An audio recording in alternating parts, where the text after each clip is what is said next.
Amém. Vamos orar.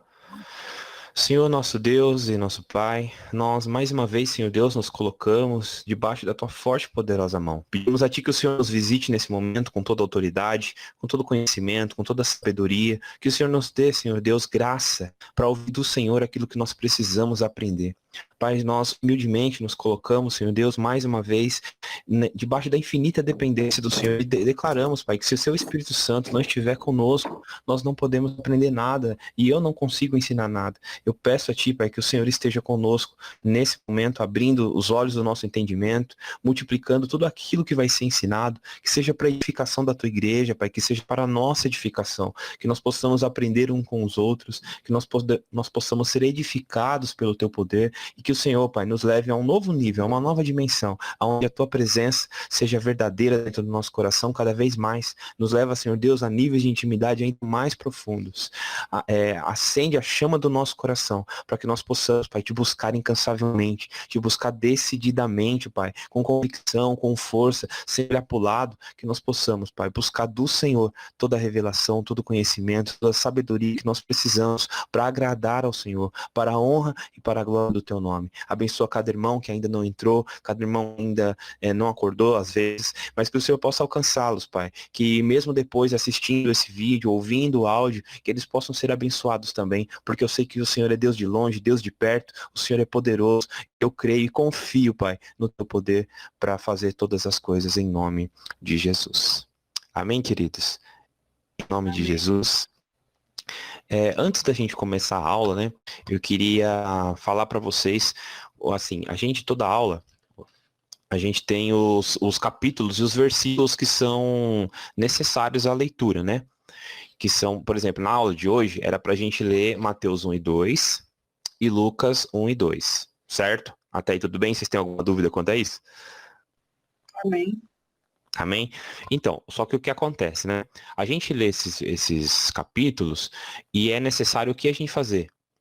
Eu não comentei isso ainda, mas é bom informar vocês. A gente precisa pegar esses textos, tá? Anotar as dúvidas. Na verdade, não necessariamente só as dúvidas. A gente pega esses capítulos, lê eles e anota as partes importantes, tá? Pra gente poder compartilhar no grupo. Porque, como eu já falei, o grupo não é a gente ficar esperando a próxima aula, é pra gente ir interagindo sobre a aula que teve e conversando, tirando dúvidas, tá bom? Porque a gente tem que usar o recurso que existe para nós. Se existe o recurso, se o recurso está aí, se existe tudo isso, por que não usar isso ao nosso favor, né? Para ajudar nesse processo de aprendizado. Então, assim, vai ter os versículos, Pai, Ju, vi que a Ju entrou, tem os versículos aí, a gente pega, lê, anota as partes importantes, tá? Daqui a pouco eu mando para vocês uma imagem de um livro que eu recomendo muito para a gente aprender a estudar a Bíblia. É um livro onde ele ensina como fazer. Eu li um capítulo, o que eu faço? Anoto as partes-chave, os versículos onde eu senti que Deus ali estava falando diretamente comigo. Para quê? Quando chegar durante a semana, durante o grupo, a gente tem interação para a gente poder multiplicar o conhecimento. O conhecimento ele precisa ser compartilhado. Quando eu aprendo alguma coisa e eu guardo só para mim, aquele conhecimento não é multiplicado. As coisas de Deus também são assim. A gente precisa estar sempre compartilhando. Por isso que ele disse, ide, pregai o evangelho, anunciar. Por quê? Porque nisso a gente está também recebendo as coisas de Deus. Por isso que a palavra de Deus ela é semelhante a uma espada de dois gumes. Ao mesmo tempo que eu libero ela para abençoar as vidas das pessoas, eu também sou abençoado. Então é necessário que a gente tenha esse estreitamento, né, esse estreitamento de relacionamento no grupo, para a gente poder ampliar todo o conhecimento, toda a informação que o Senhor está colocando sobre nós, para que a gente possa aprender. Amém, irmãos? Alguém quer falar alguma coisa? Alguém tem alguma dúvida? Amém. Amém? Tiago, Ju, vocês querem falar alguma coisa? Fiquem à vontade. Amém, pastor. Amém? Ju?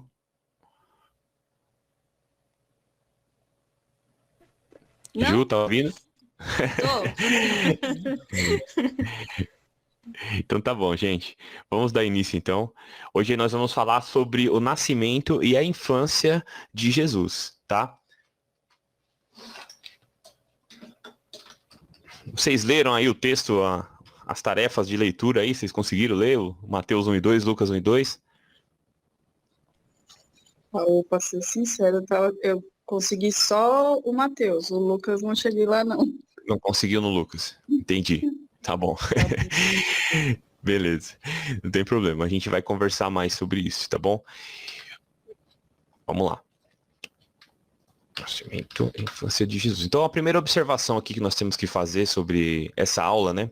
Que cada um dos evangelhos, ele tem um foco diferente nas escrituras. Cada um se preocupa em falar de um acontecimento de modo mais detalhado do que outro. Tá? Por exemplo, aqui, ó, enquanto Lucas e Mateus apresentam detalhes sobre o nascimento de João Batista e de Jesus, João conta os bastidores. Então, a gente tem um evangelho extremamente detalhado, tá? Que é o evangelho de Lucas, o evangelho de Mateus também, mas é de uma outra perspectiva, e nós temos o evangelho de João, que é considerado o evangelho onde mostra Jesus de um jeito mais profundo, mais íntimo, porque João era o discípulo que amava Cristo, então ele compartilhava ali do coração da coisa, entendeu? Então, o evangelho de João é um evangelho onde nós temos uma revelação de Jesus muito mais profunda como pessoa e como Deus, tá? Então, cada evangelho tem um objetivo, tem um foco, e a gente hoje vai falar um pouquinho sobre o nascimento de Jesus da perspectiva desses dois evangelhos que a gente leu,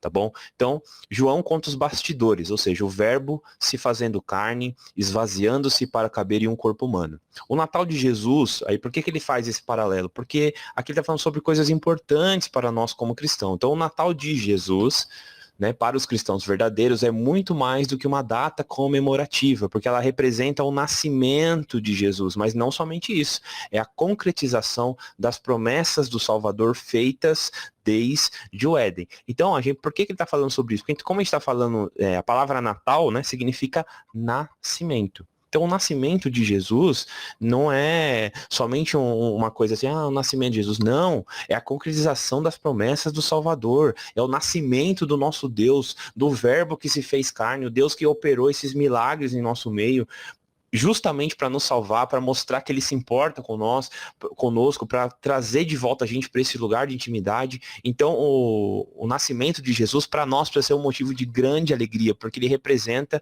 um novo estágio, um novo processo, um novo nível de relacionamento de Deus para com os homens, tá bom? Então, essa é a importância aí de cada um dos evangelhos. Cada evangelho tem um foco diferente na história de Jesus. Então, nós temos aqui alguns pontos altos nessa leitura que a gente fez, né? O primeiro ponto, que é extremamente importante, né, que é entender um pouquinho de João Batista. Entender quem foi João Batista, por que ele é importante na história de Jesus, o que ele fez, né? Então, isso é muito importante. A chegada de João Batista é apresentada em Lucas, né, do capítulo 1, do versículo 5 ao 25, e do 57 ao 58. Então, primeiro nós temos o primeiro acontecimento, que é o nascimento de João Batista. Os pais dele eram Zacarias e Isabel, né, que formam um casal piedoso em tempos de afastamento de Deus. Lembra aquele tempo que a gente falou, né, o período intertestamentário, um período onde aparentemente Deus não se manifestava mais do jeito que se manifestava no Antigo Testamento? Então, naquela época, né, esse período, ainda tinham pessoas tementes a Deus, e já confirma o que a gente falou lá no grupo, lembra? Né, não é porque aparentemente Deus não se manifestou daquele modo poderoso, não significa que ele não existia, que ele tinha abandonado o povo, ou que era motivo de incredulidade. Não, ainda assim existiam pessoas que permaneceram fiéis, pessoas que permaneceram piedosas, buscando a presença de Deus, como nos dias de hoje nós vemos, né, aqueles milagres e maravilhas não acontecem mais do mesmo jeito, porém nós permanecemos ali fiéis em Cristo. É o mesmo entendimento, tá? Então quem eram eles, esses pais dele? Eles eram idosos. Eles viviam sob o estigma da esterilidade feminina, que naquela época era considerado sim uma maldição divina, né? Porque o povo, eles viam, um pouco diferente dos dias de hoje, eles viam isso como uma bênção ter filhos, né? Era um sinal de prosperidade, era um sinal de crescimento, era um sinal de perpetuidade da família. Então eles viam os filhos como algo maravilhoso. Então quando tinham estéreis, né, no meio, a gente sabe que naquela época não tinha, teoricamente, como investigar muito se era homem, se era mulher, né? A gente sabe porque lá no Antigo Testamento eles iam, as próprias mulheres, lá no caso lá de Abraão, né? No caso de Jacó, deu a escrava para ter relações e ter filhos, mas a gente Nem todos a gente sabe se era mulher ou se era homem. Nesse caso aqui, aparentemente, né, era mulher.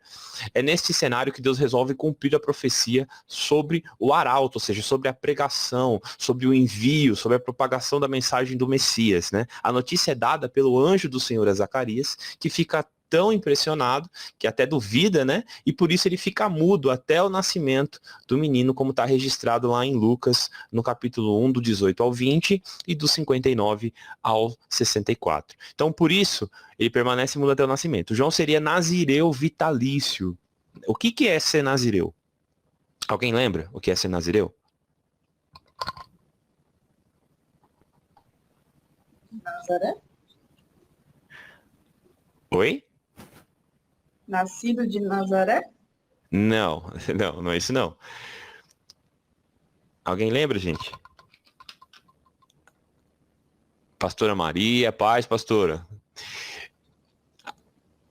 Alguém lembra, gente, o que é ser nazireu? Eu acho que sei um pouco, mas é bem Então pode pouco. falar. Eu acho que é aquela pessoa que não podia beber vinho, não podia. Eu acho que até o cabelo tinha que ser grande, né? Não podia tocar em coisas impuras, eu não sei detalhes. Era É isso separado. mesmo. É isso mesmo. A palavra nazireu, no hebraico, ela quer dizer consagrado.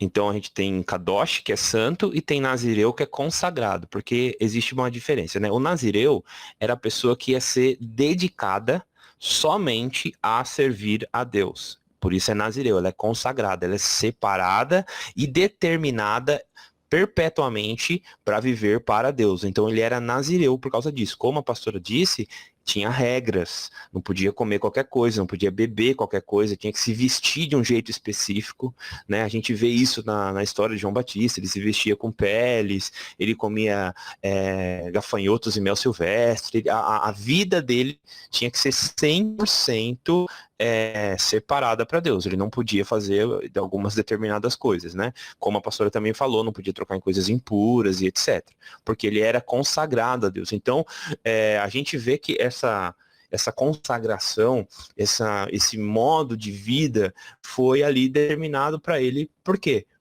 Pela missão que ele tinha, pelo trabalho que ele tinha. Se a gente continuar aqui, ó, qual que era a função dele? Então, ele tinha a função de cumprir o papel que Elias, né, havia cumprido lá na sua época. Qual que era o papel de Elias na época dele?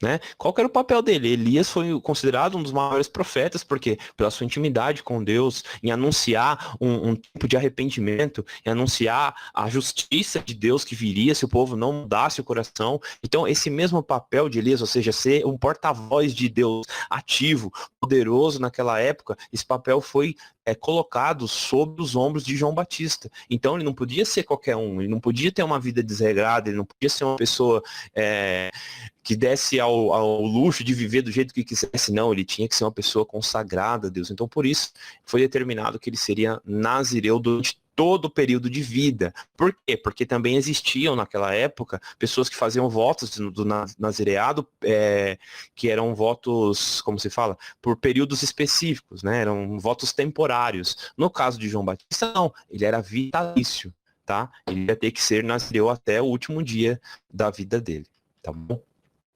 Então, qual que era a missão de João Batista? João teve uma missão, ele veio aqui com um propósito específico. A gente sempre cita lá o livro de Isaías, né, falando sobre ele, voz do que clama no deserto, endireitai o caminho do Senhor. Então, João Batista tinha uma missão específica, era habilitar para o Senhor um povo preparado. Conforme está lá no livro de Lucas, também, que foi uma das leituras, né, faz parte das leituras, no versículo 17.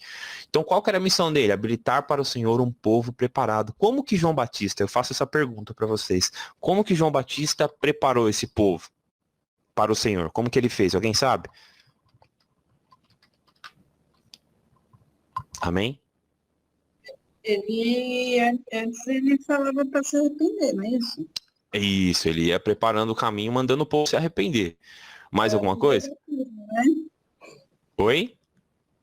Ele falava isso antes de batizar, né?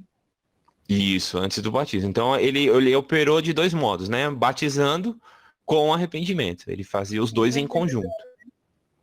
Oi? Evangelizando. E evangelizando. pedindo para que o povo se arrependesse, falando desse novo, do reino de Deus, né? Falando que era necessário entrar nele. Então, essa foi a preparação, tá?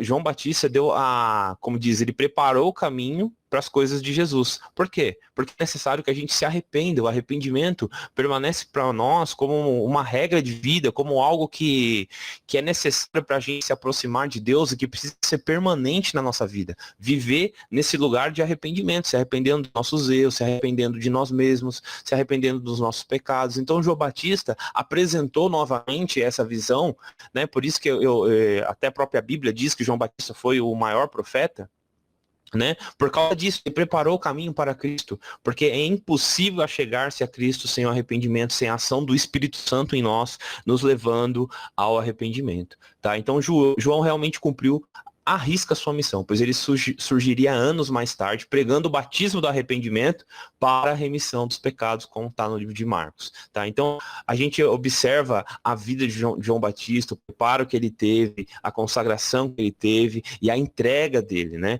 Em viver, em pregar essa mensagem do arrependimento, mensagem que nós hoje precisamos continuar pregando, continuar anunciando, né? Observar que o profético, vamos dizer assim, de João Batista era algo extremamente simples. Ele não operou milagres, ele não falava isso que te digo, mas ele ouvia a direção de Deus. Na verdade, ele ouviu uma direção de Deus, que era pregar sobre o arrependimento e o batismo. E isso para ele foi suficiente como uma mensagem profética para a vida inteira dele. Ele não precisava de revelações novas, ele não precisava, ele tinha uma direção, um propósito, e para ele aquilo já foi suficiente pela fé, pela convicção em Deus, de que Deus estava junto com ele, trazendo aquela mensagem que ele ia cumprir na vida dele, todas as profecias que já estavam determinadas anteriormente. Então a gente observa isso nele, por isso que o próprio Cristo diz, eis aí alguém muito maior do que o profeta, alguém mais do que um profeta, que é João Batista, por causa exatamente disso, dessa entrega dele. Nós vemos também o cântico de seu pai profetizando pelo Espírito Santo,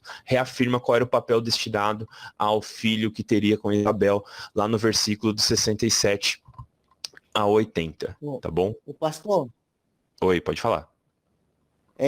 a gente vê que a missão do João Batista é a nossa missão hoje, né?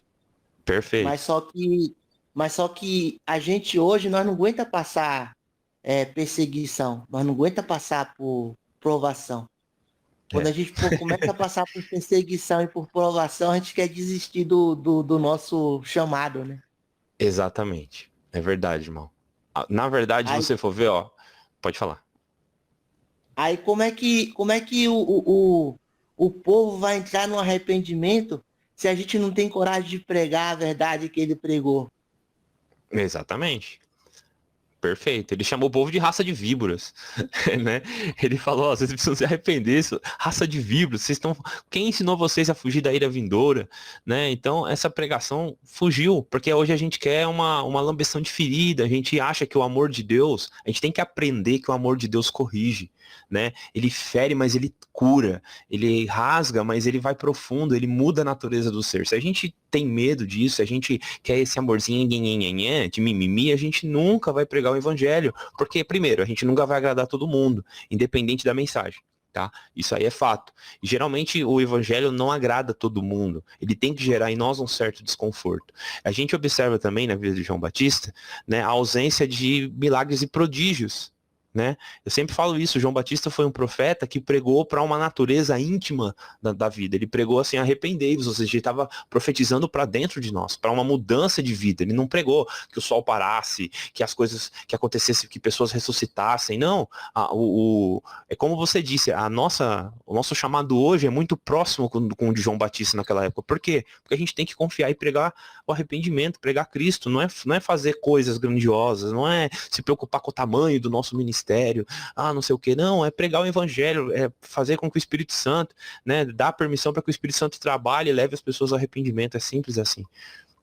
Entendeu? Não ter a usurpação de querer tomar o lugar, tanto que ele diz, né, eu não sou noivo, mas eu sou amigo do noivo, eu me alegro em viver nesse período, né, João Batista dizendo, né, antes que ele cresça e que eu diminua, falando ao respeito de Cristo. Então é essa visão que a gente tem que ter, né, essa visão de João Batista, a visão de humildade, de arrependimento e de simplicidade. Amém? E eu creio, pastor, para que Deus venha derramar um avivamento sobre a sua igreja, ela vai ter que entrar vai ter que entrar num padrão como o de João Batista.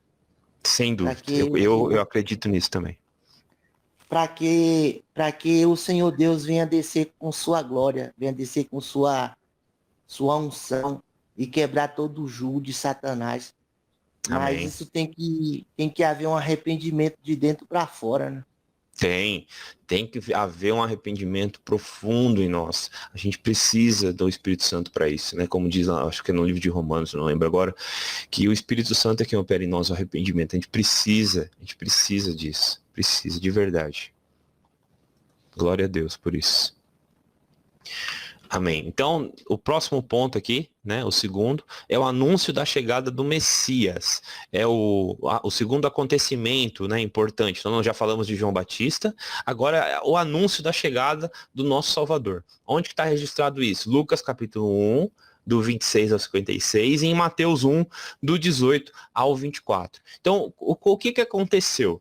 Né? Maria e José, que são os pais, né, os pais terrenos de Cristo, eles estavam noivos. Então, naquele dia, quando acontecia o noivado, ele era tão sério quanto o casamento, tá? Até a pastora já fez um estudo sobre o casamento judeu, né? Existe todo um relacionamento que é construído durante o noivado, né? Apesar de não ser como nos dias de hoje, onde praticamente já acontece tudo entre o casal na época do noivado, naquela época era diferente, existia um cortejo, um respeito, né? Alguns tipos de cerimônias e etc. Entre os noivos, era todo um relacionamento que ia sendo construído, né? Até a grande cerimônia do casamento, que duravam aí alguns dias e etc. Então aquele compromisso era firmado diante de todos, das famílias, diante da sociedade, existia todo um processo, né, nesse casamento, para que todos soubessem, era feito conhecido de todos, né? Então, esse era o cenário. Os dois eram noivos, já existia um contrato de noivado, e aquilo já era anunciado diante de todos. Esse é o cenário daqui quando foi anunciado a vinda de Cristo, tá? Então, a primeira pessoa avisada é Maria, a mãe do nosso Senhor. Ela foi avisada lá em Lucas, do capítulo 1, do 26 ao 38. Então a gente pensa, né? Maria era uma jovem, né? Ela tinha ali em torno de 17 para 18 anos, pela palavra, né? Pela palavra usada para falar que ela era jovem, era usada mais ou menos nessa faixa de idade. Ela era jovem, era uma menina, né? Imagina o susto dela receber a notícia que ela iria ficar grávida, virgem, sem nunca ter conhecido o homem, ainda noiva, além de tudo noiva. Pensa como que seria isso nos dias de hoje. Como que seria a recepção disso, gente, né? Nossa, mas ela é virgem, mas quem que engravidou ela? Ah, o Espírito de Deus. Né? Como que seria isso, né? Isso alteraria completamente os planos dela. Como que ela agiu? Ela foi altruísta. Ela olhou pelos olhos da fé. Ela se entregou completamente ao propósito de Deus. Né? Como diz lá no versículo 38, eis aqui a serva do Senhor. Olha a disponibilidade do coração dela. Ela não teve nenhuma resistência a Deus. Ela não teve nenhuma reserva a Deus. Quando o Senhor falou para ela, diz, eis aqui a tua serva. Ela praticamente se esqueceu de tudo. Praticamente ela renunciou até o próprio casamento, ela renunciou à visão dela durante a sociedade, porque se hoje já é difícil falar das coisas de Deus, imagina naquela época uma mulher falar, né, ou aparecer grávida com um contrato de casamento, lembrando que naquela época a tratativa era bem diferente, tá? Não é igual hoje. Hoje existe uma certa repúdia, mas ninguém era morto por causa disso. Naquela época, ela seria apedrejada por causa disso. Então, ela aceitou mesmo assim. Por quê? Porque Deus estava no negócio. E tudo aquilo que Deus faz, tudo aquilo que Deus fala, Ele supre, Ele sustenta, Ele mantém, porque é Ele que está fazendo. Ele não depende da força do homem, porque é o próprio Deus que faz. O que a gente precisa fazer é confiar. E foi o que Maria fez. Ela ouviu essa notícia sendo uma menina, sendo jovem, ela confiou em Deus. Ela confiou que Deus era poderoso para mudar até mesmo os decretos humanos de que ela seria morta. Ou de José. Na verdade, eu percebo que ela nem pensou nas consequências. Ela falou assim, se Deus está falando, se Deus vai fazer um negócio tão sobrenatural desse, com certeza Ele vai garantir que tudo aconteça perfeitamente. Tá? Então a gente vê a fé que essa mulher teve. Amém? Quando ela foi avisada. E o que acontece depois? Né? Maria visita Isabel. Olha só que interessante. Por que que ela visitou Isabel? Por que que ela visitou? Alguém sabe? Qual foi o motivo, a principal motivação dela em visitar? Amém? Alguém sabe? Alguém que falar? Ela ia contar a experiência que ela teve com o anjo que avisou ela? Mais ou menos. Não, tem mais um ponto aí que é importante. E falar sobre a gravidez? Então, se você perceber, quando ela chega, ela já percebe que tá grávida. A Isabel já vê, tanto que o que Isabel fala para ela? Nossa, bendito é o fruto do teu ventre, né? Porque quando ela chega, o João Batista, que estava no ventre dela, se mexe, né? Acontece ali um negócio sobrenatural. Então, basicamente, quando ela chega, ela já sabe que tá grávida. Então, não foi necessariamente isso. Mas a gente pode entender o quê? Né? Ela foi aprender a preparação da gravidez. Porque naquela época era normal que as mulheres aprendessem as mais novas com as mais velhas. Então, quando ela estava grávida, o que ela foi fazer? Ela foi aprender com outra mulher que estava grávida. Como fazer. Porque isso era muito comum, tá? Naquela época era assim, era necessário. Então ela foi lá aprender com Isabel como ser mãe, ou, na verdade, entender aquele processo, porque Isabel já era mais velha. Então ela foi lá e também, obviamente, isso que o irmão falou, que era compartilhar sobre as coisas da gravidez, porque ambas estavam grávidas, tá? Então a gente observa exatamente isso. Então acontece um emocionante encontro entre as primas, cuja história tinham contrastes. Isabel já estava velha, tinha perdido a esperança de ter filhos, e Maria era uma jovem com muitos sonhos. Elas tiveram papéis diferentes na história da redenção, pois estavam conscientes de que o importante era o Senhor de ambas. Então, o que a gente observa aqui? Um contraste gigante. A gente vê uma senhora, né, uma mulher um pouco mais idosa, que não tinha esperança de ser filhos e recebeu a bênção de Deus de engravidar, e a outra, jovem, que não tinha nem se casado ainda, que nem poderia ter filhos grávida. Olha só o contraste. Pode falar. A mãe de Jesus que já era de idade, né, pastor? Não, a mãe de Jesus era jovem, ela era uma moça. Ela era jovem. Quem era de idade era Isabel, que era a mãe de João Batista. As duas eram primas. Então existe aí um grau de parentesco entre Jesus e João Batista, né? Eles eram primo segundo, primo terceiro, sei lá como é que diz. Eles tinham aí um grau de parentesco entre eles, tá? Então elas tinham uma coisa em comum, elas tiveram papéis, mas tinham uma coisa em comum: o Senhor. Cristo era algo em comum entre elas. Por quê? Uma tinha o filho do profeta que anunciaria a preparação de Jesus, e a outra carregava o próprio Cristo no ventre. Então a gente observa aí esse momento de comunhão entre elas, né, para falar da gravidez, para falar com certeza das bênçãos e dos milagres que o Senhor tinha feito, né? Porque com certeza, lá como a gente leu lá atrás, Zacarias e Isabel eram um casal piedoso. Então com certeza quando Maria falou para elas, eles creram. Eles entenderam a história, porque senão ela não ia ir para lá para conversar com ela sobre a gravidez, porque todos sabiam que ela era grávida e o casamento não tinha acontecido e ela não poderia engravidar. Então, para ela ter sido recebida na casa de Isabel, com certeza é porque Isabel estava ciente e ela cria que o que estava no ventre de Maria não provinha do pecado, mas provinha diretamente de Deus. Tá? Então é isso que a gente entende nessa passagem. A gente vê a mão de Deus aí operando por meio da fé dessas mulheres. Então, o próximo ponto aí, de quem é avisado? José é avisado. Agora o pai, né, que seria o pai de Cristo sobre a terra, que cuidou de Jesus ali também. José é avisado, de Mateus capítulo 1, do 18 ao 25. Então, José tinha uma certeza.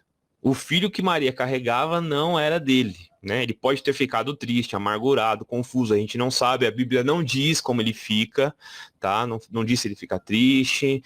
Ele poderia exigir direitos legais, porque, como já disse, eventualmente inclinariam-se até a execução da noiva por infidelidade.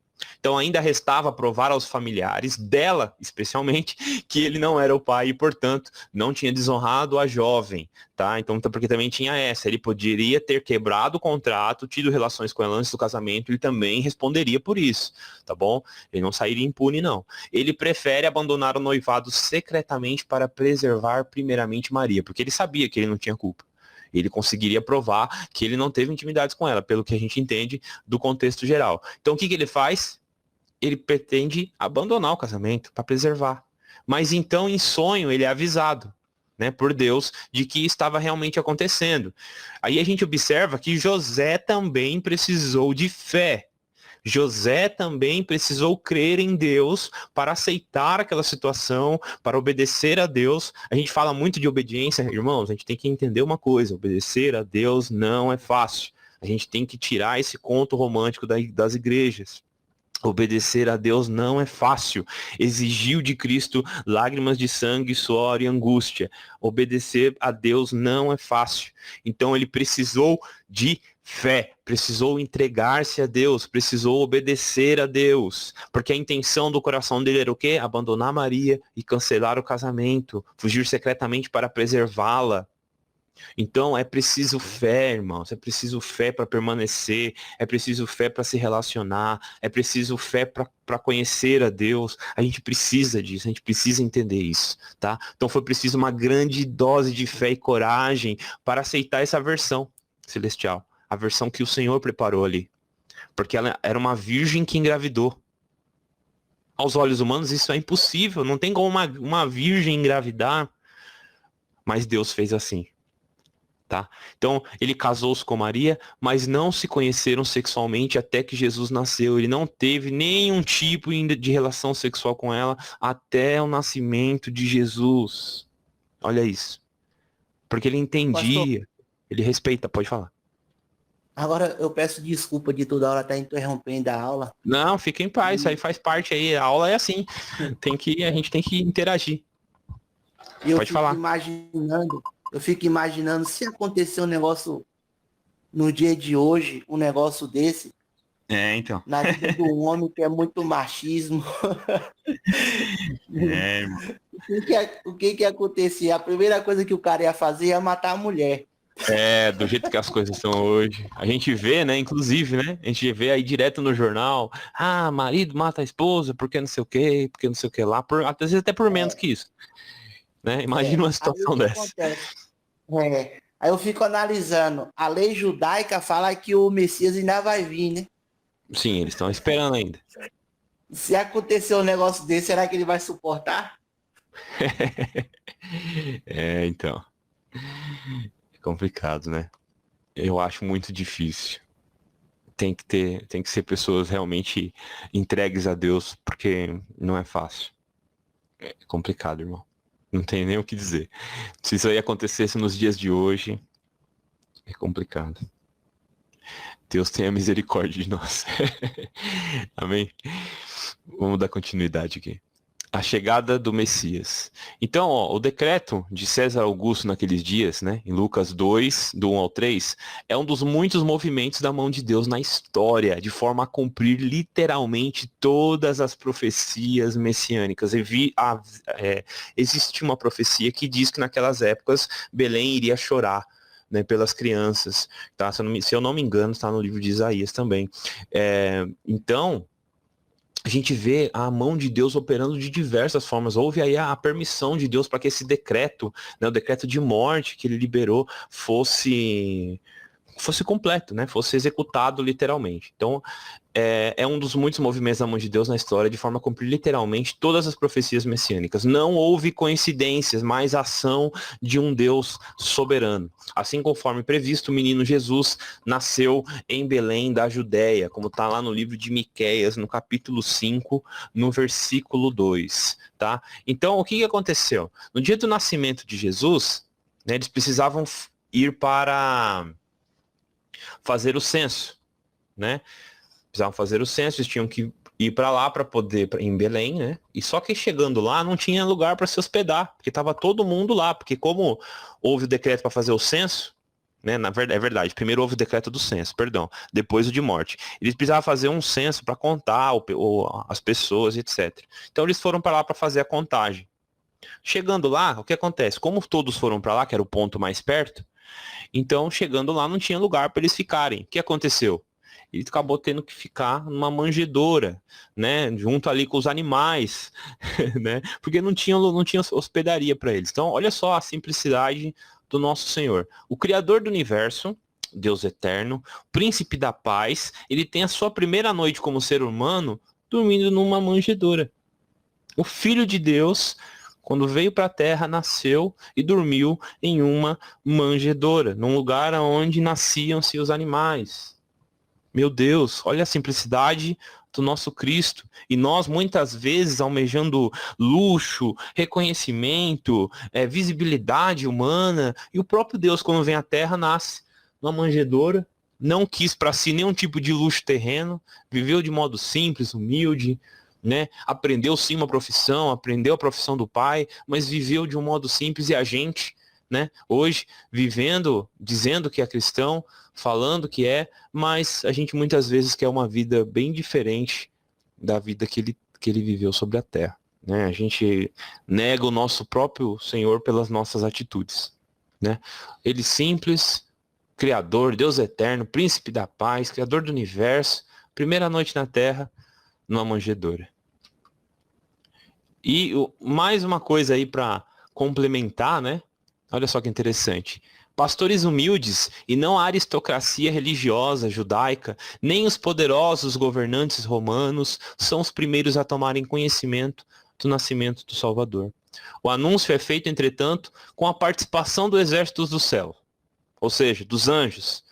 O Rei dos Reis nasceu, ele veio trazer a bênção dos céus aos homens, a quem Deus quer bem. Pastores humildes receberam a notícia, estavam nos campos ali próximo, pastoreando as ovelhas, cuidando dos animais. Eles foram avisados, os anjos avisaram eles que o Rei dos Reis estava nascendo, que o Salvador dos homens tinham chegado à terra.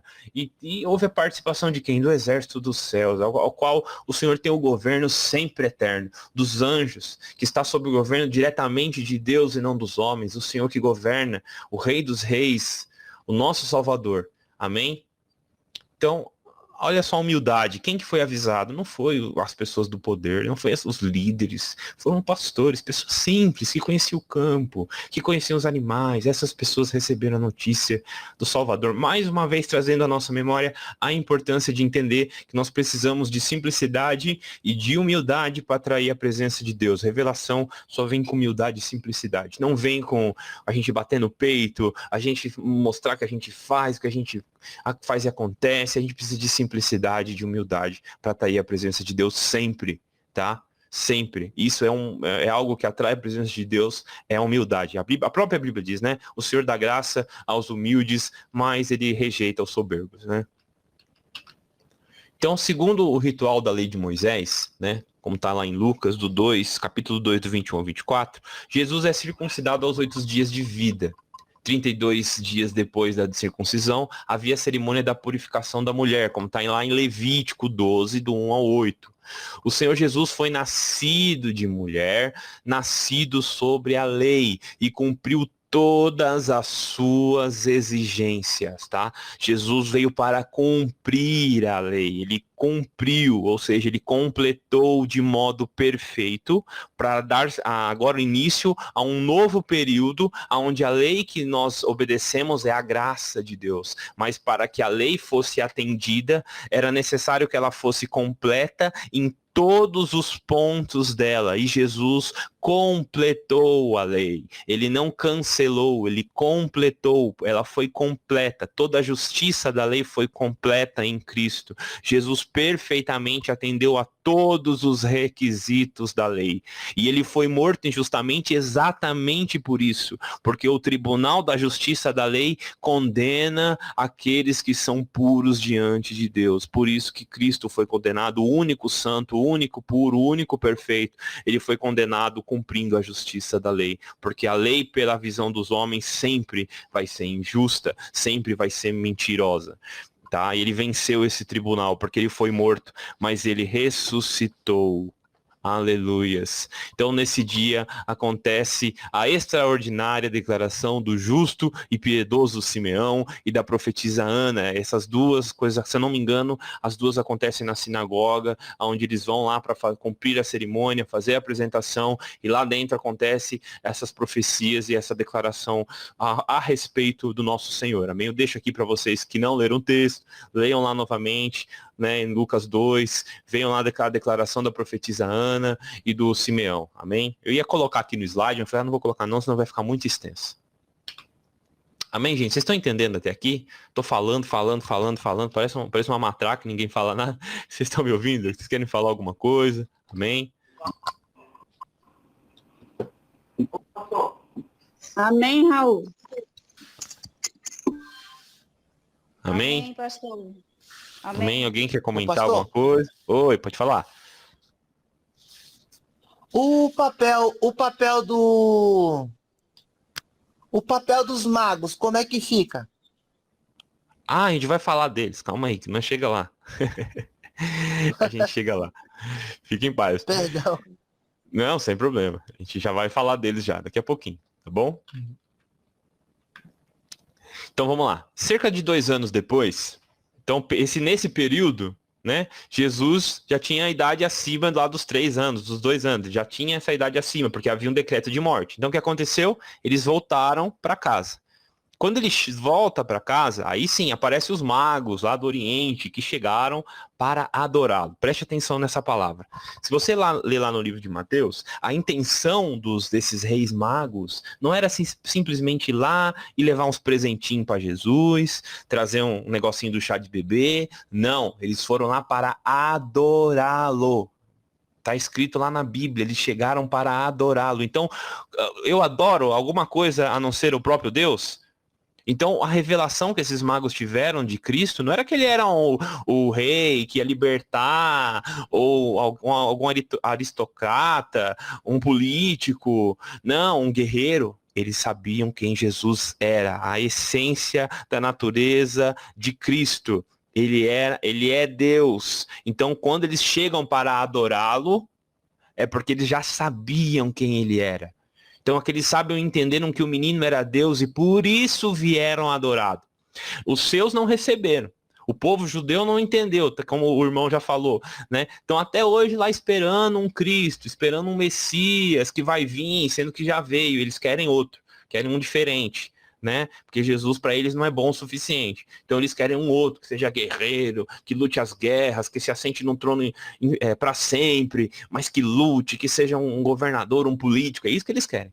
Eles não querem o cara que trouxe a redenção legítima, o salvador real. Eles querem né, alguém que opere nessas linhas aí. Então, homens sem relação direta com a revelação judaica puderam conhecer o Messias, o Filho de Deus encarnado. Mais uma vez a gente parte aí do ponto de que é impossível agradar a Deus com uma religiosidade hipócrita, né? Com uma religião impura. A gente precisa ter o coração legítimo a Deus. Lembrando que a palavra religião no livro de Tiago, ela está se referindo às nossas práticas para com Deus, não simplesmente a religião na palavra do latim, que quer dizer religar. Ela tem um outro sentido. Ela está falando que as nossas práticas para com Deus, ou seja, aquilo que a gente oferece a Deus, precisa ser puro, precisa ser santo.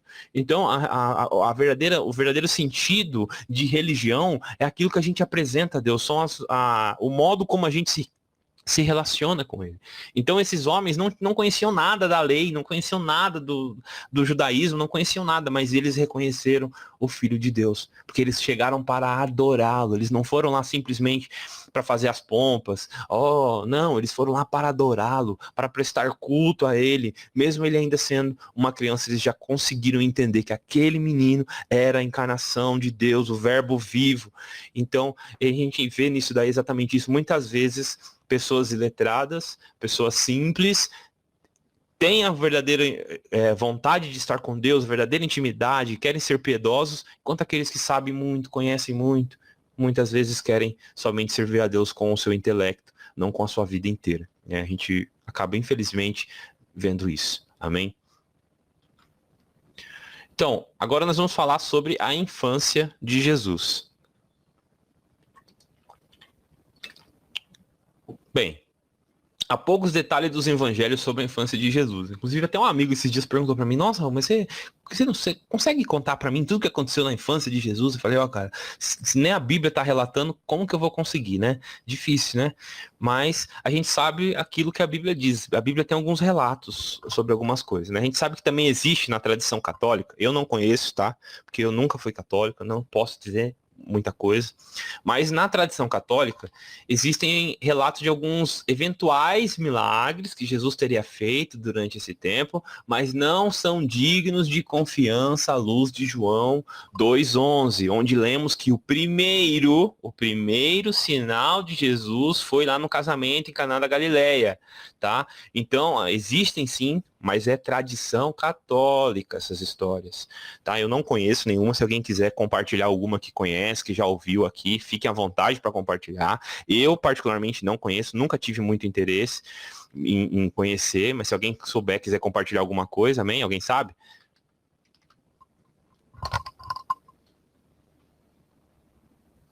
Ninguém sabe? Não conheço, não. Então, eu também não conheço. Amém. Ninguém sabe, vamos dar continuidade. Eu queria ouvir alguma aí, mas amém. Só para a nível de curiosidade mesmo.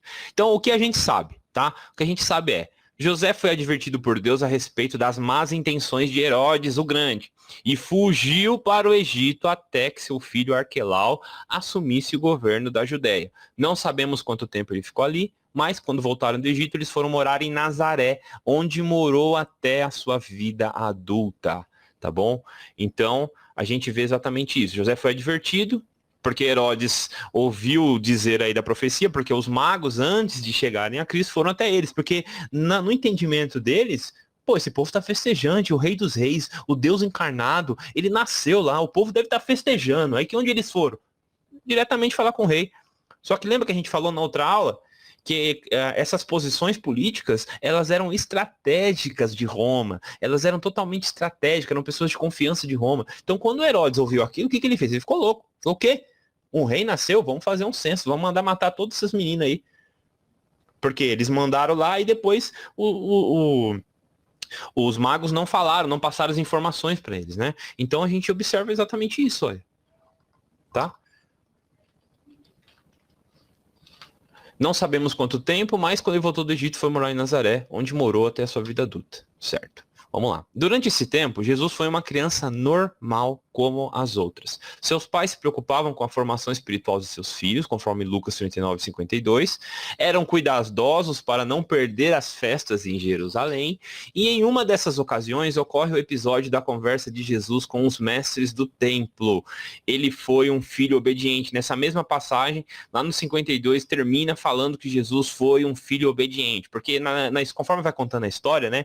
O modo como Jesus fala, o modo como Jesus responde depois aos pais, a gente poderia criar dentro de nós a nossa imaginação, né? Que Jesus, caramba, Jesus era meio rebelde, né? Não, a própria Bíblia já tá falando, ó, tá? Jesus, ele fez isso aqui, ele era um filho obediente e ele fez isso porque ele era o Senhor, e aquela resposta tem um objetivo, tá? E interessado nas coisas de Deus, como tá lá no versículo do 46 ao 49 de Lucas 2, tá bom? Então Jesus foi uma criança normal.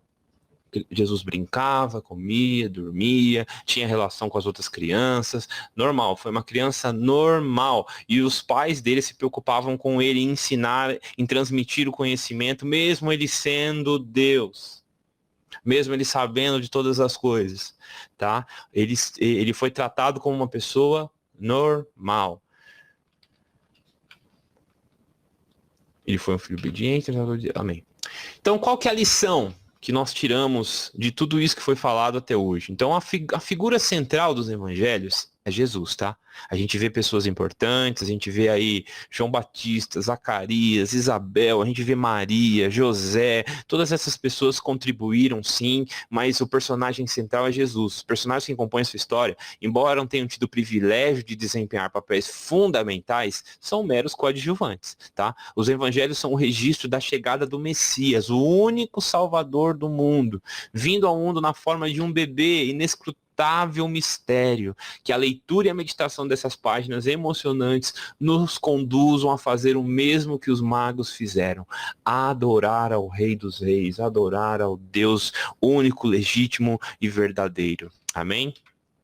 Então, a nossa aula termina por aqui, tá? Por enquanto, a gente encerrou o assunto que a gente ia tratar hoje. Alguém quer fazer alguma pergunta antes da gente ir para as perguntas? Alguém quer comentar alguma coisa? Amém?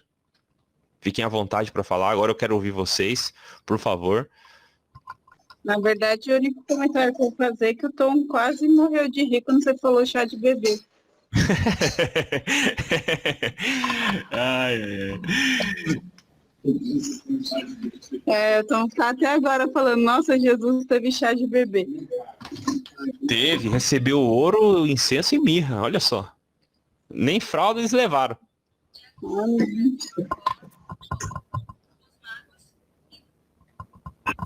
A aula tava ficando tão boa e você parou, pastor? É que não pode falar tudo de uma vez, né? Tem que ir devagarzinho. São doses pequenas, né? Ai, eu tenho sempre a intenção de respeitar o limite do tempo, tá? Não passar muito de 1 hora para respeitar esse período, para não ficar cansativo para ninguém, para a gente poder conversar um pouquinho. A gente tem 10 minutos aqui, dá tempo da gente conversar sobre as questões, porque na última aula a gente teve problemas com o áudio e aí ficou as perguntas. Mandei no grupo, algumas pessoas, claro, ninguém é obrigado a responder, lógico, mas algumas pessoas não responderam.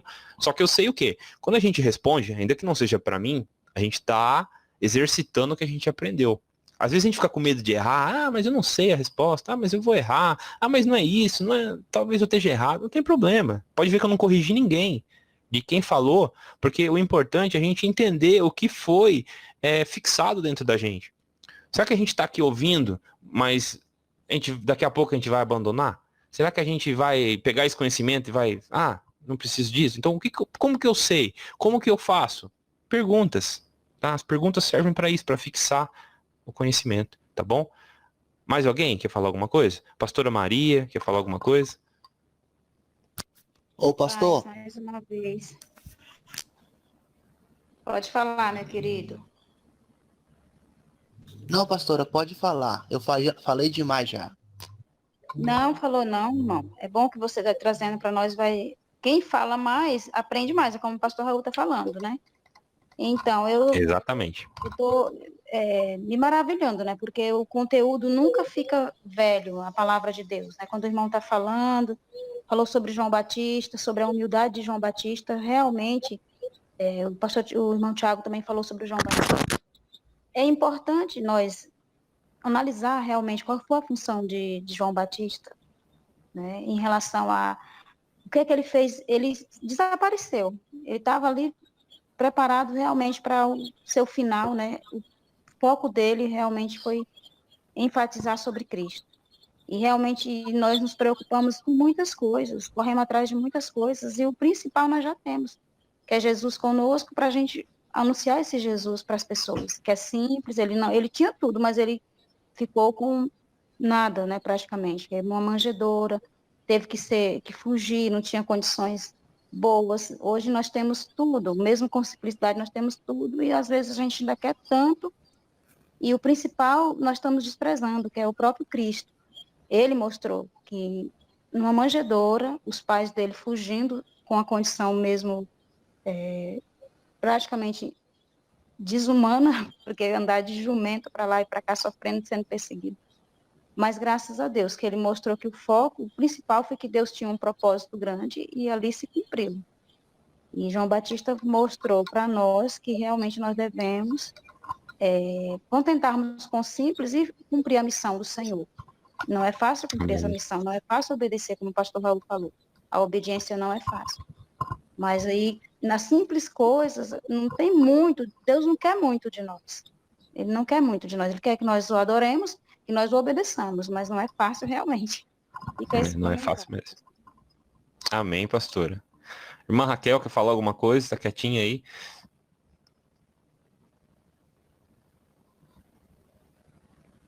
Raquel, tá ouvindo? Só estou ouvindo. Amém. Se você falar, fique à vontade também, tá bom? Tá bom, obrigada. Amém. Então é isso, gente. Agradeço aí a opinião de vocês, Deus abençoe, tá? Eu gosto de ouvir, o que a pastora Maria falou é verdade, né? A gente precisa aprender com com isso, é até só uma coisa assim, né? Só um adicional. Quando Lázaro morre, né, Jesus fica extremamente comovido. Ele fica triste, mas ele se move para ir lá e ressuscitar. Quando João Batista morre, ele também fica triste, e mesmo tendo o poder para ressuscitá-lo, ele não faz. Porque, como a pastora disse, chegou o tempo. Ele tinha cumprido a missão dele.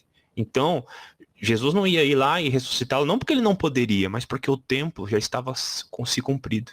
Não era o propósito, nem o objetivo de Deus.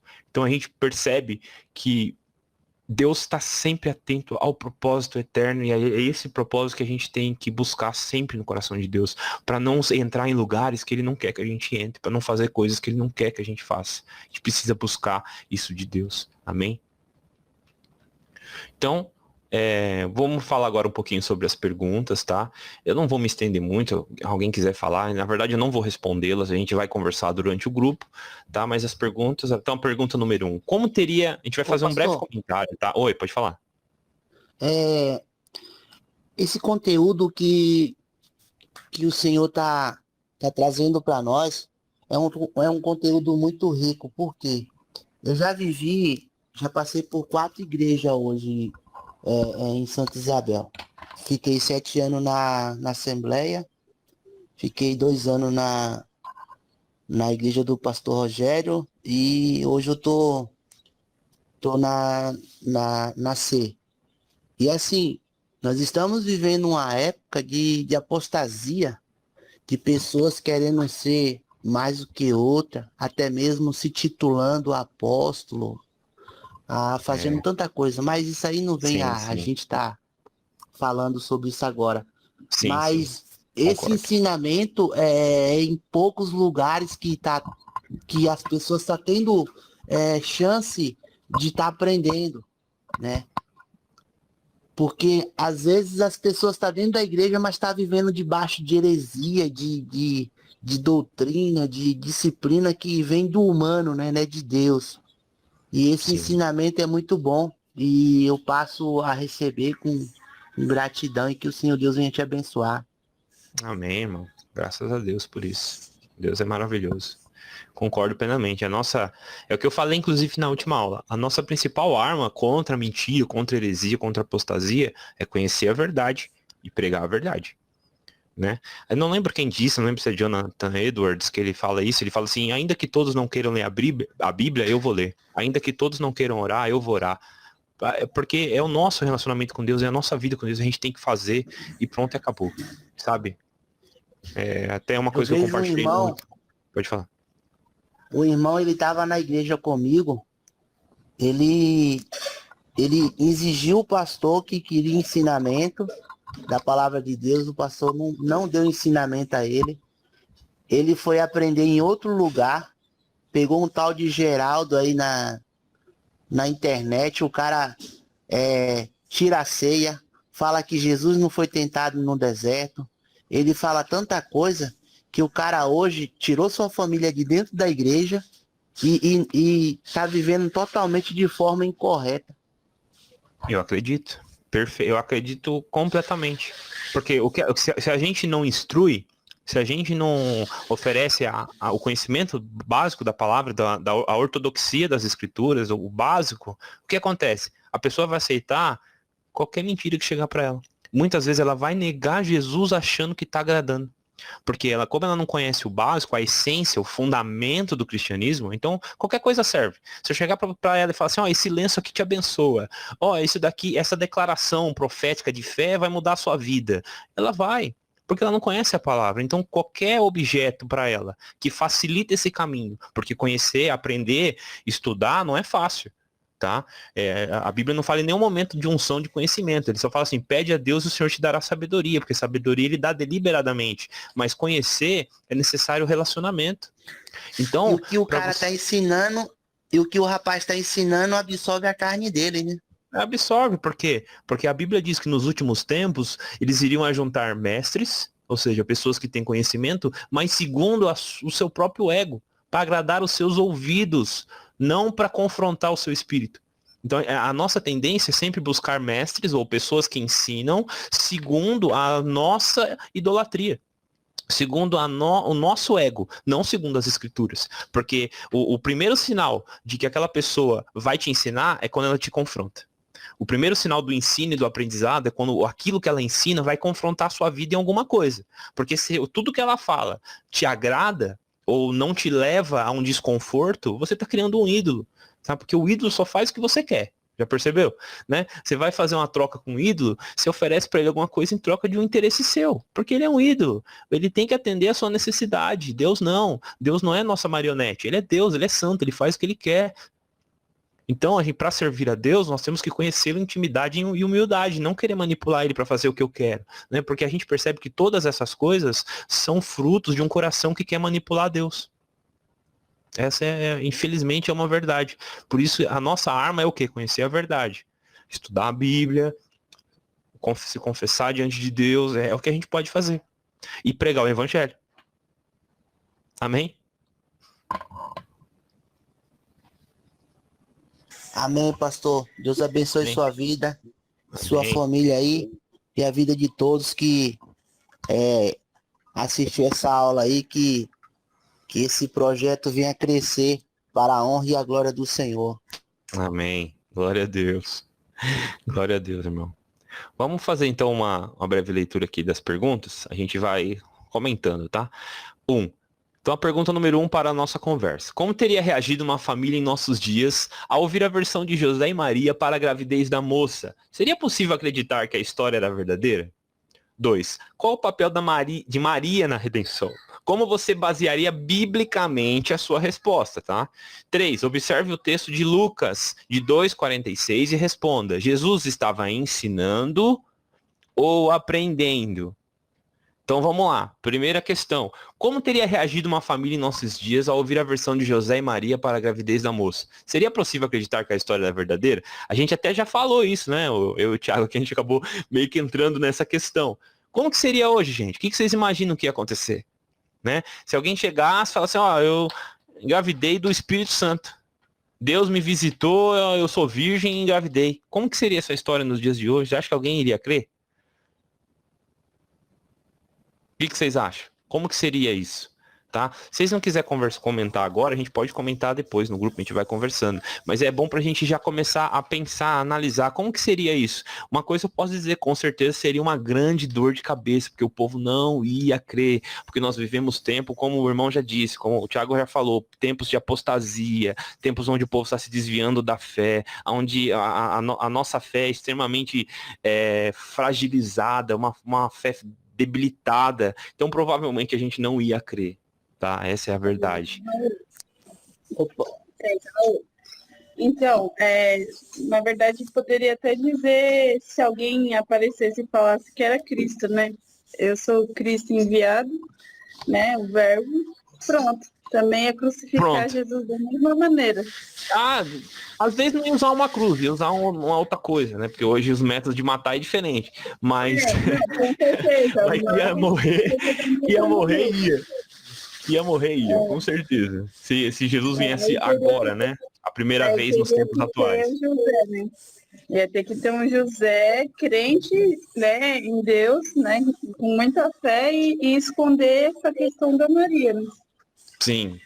Sim, talvez Maria aqui estaria mais tranquila, né? Porque ela não seria apedrejada. Ela seria meio que mal vista, vamos dizer assim, mas não ia morrer. Né? Talvez ela se preocupasse até menos, se ela tivesse a mesma fé da Maria aqui desse tempo, né? Nos tempos atuais eu não sei como que seria, não. Porque como ela não seria caçada, como ela não seria nada, talvez ela nem exercitasse a fé, mas Maria exercitou a fé porque ela foi exatamente contrária, totalmente à tradição, à cultura, à lei. Ela creu simplesmente porque Deus falou e pronto, e acabou. Então, a gente vê exatamente isso. Tá? No 2, então, é uma outra pergunta, que essa eu quero ouvir de vocês. Qual que é o papel de Maria na redenção? Como você basearia biblicamente a sua resposta? E aí, quem que responde essa?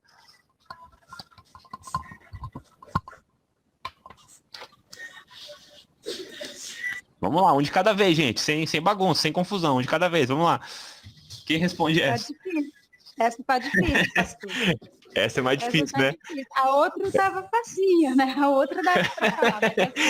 Essa Essa vai daqui é, precisar ajuda dos universitários. essa daqui é de propósito, essa aqui é de Eu propósito. entendo que eu entendo que o Senhor ele faz tudo certo e assim como ele chamou Moisés para aquele propósito, chamou Elias para um propósito, chamou o próprio Sansão e cada um que o Senhor Sim, foi escolhendo nas etapas, José e tudo que ele escolheu, os homens, as mulheres, a Esté, foi sabendo bem quem ele ia escolher. Mas eu creio que Maria teve um papel, eu não sei dizer a palavra, mas eu entendo que foi imprescindível uma com pessoa que certeza. ele escolheu certo para esse propósito, porque ela, tão jovem, ela ela não foi pensar duas vezes, como o pastor falou, ela não duvidou. Sara já, ela teve naquele momento ali quando disse que Sara ia ficar grávida, e estaria grávida, Sara sorriu, teve um pequeno momento de dúvida, mas Maria já foi prontamente ali no ponto de atender. Então, eu creio que esse é um papel de uma redenção que partiu de Maria, precisava de Maria. Por mais simples que Maria fosse, precisava daquele canal, daquele instrumento ali para que o Salvador viesse. Eu não sei Amém. expressar bem, eu sei que Maria teve essa participação desse pronto atendimento ali. Vamos, Maria, ela disse. Essa Vamos, então prontidão, né? vamos lá. Eis-me Essa aqui, prontidão. já era. Isso, eu acho que o Senhor, ele requer, como o pastor completou, requer pessoas assim, que estejam atentas a esse chamado. Passou ali rápido, tinha que ser Maria, mas ela tinha que ter aquela prontidão em atender, porque senão eu creio que o Senhor ia mover outras Marias, mas essa Maria, especificamente, deveria ser ela, e ela teve a resposta certa, né, para aquele tempo. Eu acho que Amém. isso foi bem marcante. Amém, amém. Amém. Mais alguém, gente? Raul, meus irmãos, graças pais, tudo bem? Paz, Tom. Beleza? Quando você faz essa pergunta, uma vez eu estava estudando, eu creio que se assemelha. A gente está falando de uma visão panorâmica. Uma vez eu estava lendo um livro sobre o estudo da Sara. E um objetivo que Deus cuidou de Sara foi cuidar do ventre de uma geração. E a Maria foi esse cuidado de Deus do questão do ventre, daquilo que ia ser gerado. Porque muitas vezes, estou puxando mais outro, estou dando uma semelhança a outro acontecimento na história, na Bíblia. Que muitas vezes Abraão, por mais que ele era falho, ele teve os seus momentos, Deus é o que mais cuidou do ventre de Sara. Então, assim, eu comparo nessa pergunta como o ventre da Maria nesse sentido, a ter um objetivo, como especificando o que a pastora Maria falou, ter esse objetivo de trazer o Salvador, mas que é o mais bonito é Deus usar a mulher, o seu ventre, aquilo que era necessário, entendeu? Nessa comparativa que eu estou falando. Entendi. Amém. Mais alguém? Não? É bacana. Então, assim, só vou comentar algumas coisas, tá? O papel da Maria na redenção é um papel instrumental, tá? Ela cumpriu o propósito de Deus como um instrumento de Deus. Tanto que quando o Senhor chama ela, como já disse, ela demonstra uma disponibilidade e uma obediência sem resistências a Deus. Ela abriu mão de tudo, né, da sua reputação, até mesmo ameaça à sua vida, tá? E aceitou isso prontamente. Então, o papel da Maria na redenção é um papel instrumental e coadjuvante, tá bom? Como o irmão já falou, o Tom falou, ela emprestou o ventre para o propósito de Deus. É isso que a gente tem que entender. É assim que nós temos que nos portar, né? Tanto que eu sei que a gente tem um certo receio de falar de Maria, né? Por causa da tradição aí romana, né? Que a gente vive, que vive hoje na nossa sociedade, porém, a gente tem que entender o papel instrumental dela como qualquer de outra pessoa, como de Paulo, como a gente sempre fala nas nossas pregações da importância de Paulo, que foi um dos maiores aí disseminadores do evangelho, um dos apóstolos que teve a maior influência. Não é errado ou pecado algum observar as qualidades de Maria, né? A sua obediência, a maneira como ela se portou. Então, assim, a gente tem que entender que Maria foi um instrumento de Deus, sim, ela foi uma mulher usada por Deus. Você concorda comigo? Você não colocaria, né, você sendo Deus, você não colocaria seu filho, o cara que vai salvar o mundo, no ventre de qualquer um, né? Já parte por aí.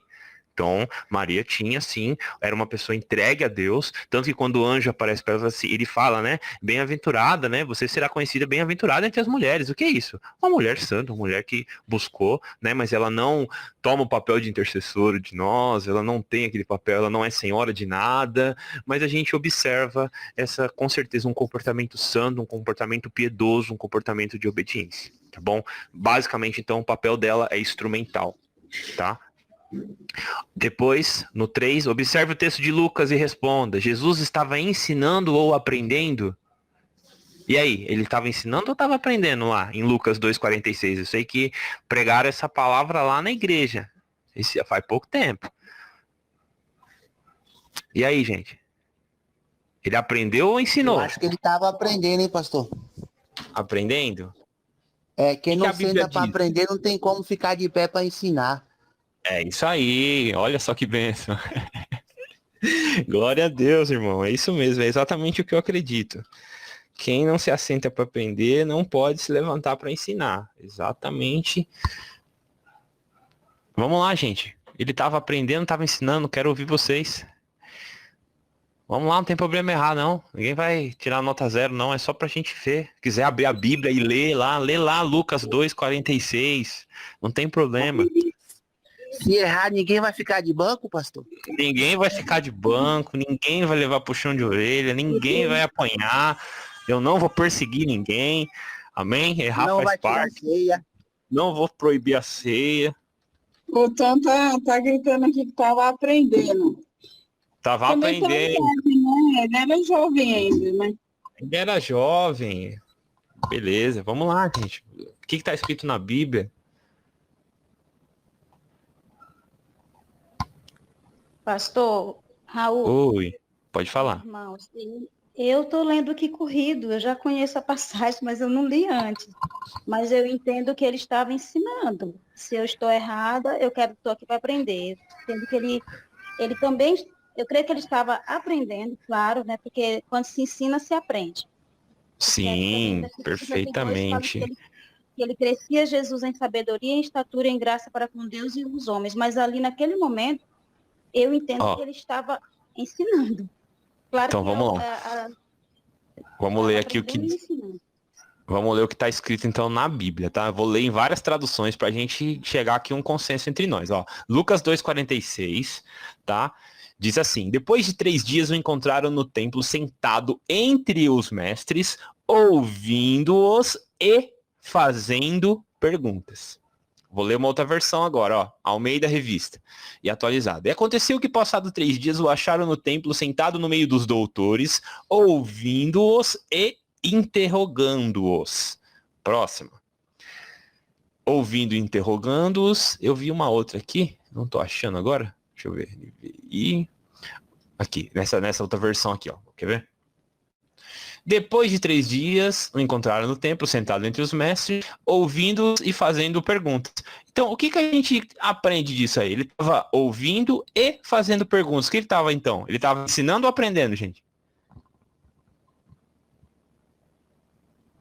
Fazendo os dois, gente. Ele estava ouvindo e interrogando. Ele estava ensinando e aprendendo. Ele estava fazendo os dois. Por quê? Por quê, Raul? Por que você está falando isso? Porque primeiro ele ouvia e depois ele perguntava. Quando eu pergunto, o que eu faço? Estou exercitando o conhecimento. Eu estou ensinando e estou aprendendo. Só que para mim perguntar, primeiro eu preciso ouvir. Então ele ouvia e interrogava. Ou seja, ele aprendia e ensinava. Porque na pergunta a gente aprende e ensina. Então, Jesus é mestre. Jesus é o mestre dos mestres. Então, como que ele fazia? Ele ouvia o que eles tinham para ensinar. Porque não é porque você sabe tudo que você não vai ouvir as pessoas. Porque no caso nós estamos falando de Deus, aquele que sabe de todas as coisas, ou alguém aqui quando começou a orar, Deus falou, cala sua boca que eu já sei a sua oração. Ele já sabe de tudo.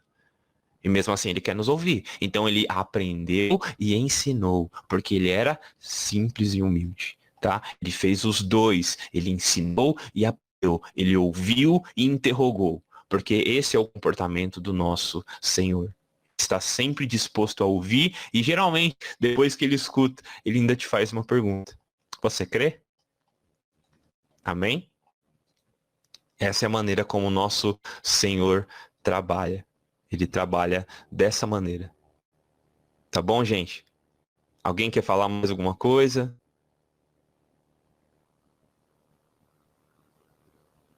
Irmãos, vocês estão me ouvindo? Amém, Raul. Amém.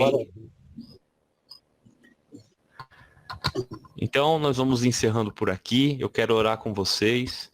Amém. Agradecer a presença de todos. Eu sei que alguns irmãos esqueceram da escola, mas não tem problema, a aula vai ficar gravada. Eu tenho certeza que Deus é poderoso aí para transmitir tudo aquilo que foi falado aqui ao coração de cada um daqueles que vão ouvir. Esse é o que eu creio e eu tenho certeza disso. Amém? Vamos fechar os nossos olhos então e vamos orar em nome de Jesus. Senhor, nosso Deus e nosso Pai, nós te agradecemos, Pai, porque até aqui o Senhor tem nos ajudado. Nós pedimos a Ti nos dá graça, nos dá humildade, nos leva, Senhor Deus, a um lugar de arrependimento, nos leva, Senhor Deus, a nos alegrarmos em Teu nascimento, porque nós sabemos que nós só estamos aqui porque um dia o Senhor veio à terra, nasceu, morreu e ressuscitou por nós. E nós te agradecemos, Pai, pela Tua palavra, que de tanto tem nos instruído, tanto tem nos ensinado, Pai. Senhor, nós não teríamos chão, nós não teríamos bússola, nós não saberíamos como te servir. Nós te agradecemos, Senhor, porque o Senhor é bom, porque o Senhor está conosco. E eu te peço, Pai, que todos aqueles que ouvirem esse áudio, que assistirem esse vídeo, que sejam abençoados, Senhor Deus, pelo teu poder e pela tua graça, Pai. Porque o Senhor é poderoso, o Senhor é maravilhoso, Senhor. Nós te adoramos. Pai, eu te peço, abençoa o final de semana dos teus filhos, esse resto de domingo, que nós possamos depois te cultuar lá na igreja, juntos, em comunhão, em espírito de unidade, Senhor. Nos leva, Pai, a cada vez mais buscarmos a tua presença, a estarmos inseridos no meio da tua vontade, Pai, mesmo sabendo que às vezes a tua vontade vai tirar de nós lágrimas, vai tirar de nós sofrimento, vai ser difícil, mas nós sabemos que se o Senhor está conosco, nós podemos, Pai, em nome de Jesus. Nos dá sobre nós, Pai, um espírito como o de Maria, um espírito, Senhor Deus, como o de João Batista, Pai, como de Isabel, que nós possamos, Senhor Deus, te servir com simplicidade, com humildade, Pai, porque o Senhor aprove revelar a nós, nesse tempo, a tua graça e a tua misericórdia, e isso é motivo para nós de grande alegria. Eu te peço, Senhor Deus, amplia, faz com que a gente aprenda cada vez mais do Senhor, com que a gente te busque com mais intensidade, porque nós sabemos que sem o Senhor nós não podemos fazer nada. E assim, Pai, eu te peço, eu te agradeço em nome de Jesus. Amém. Amém. Amém, queridos? Deus abençoe cada um de vocês. E eu vejo vocês hoje na igreja e até a próxima aula, tá bom? Deus abençoe a todos em nome Pastor Raul, Pastor de Ariane Jesus. e a Bebê. Todos Amém. os irmãos que estão participando. Deus abençoe cada um. Amém. Glória a Deus.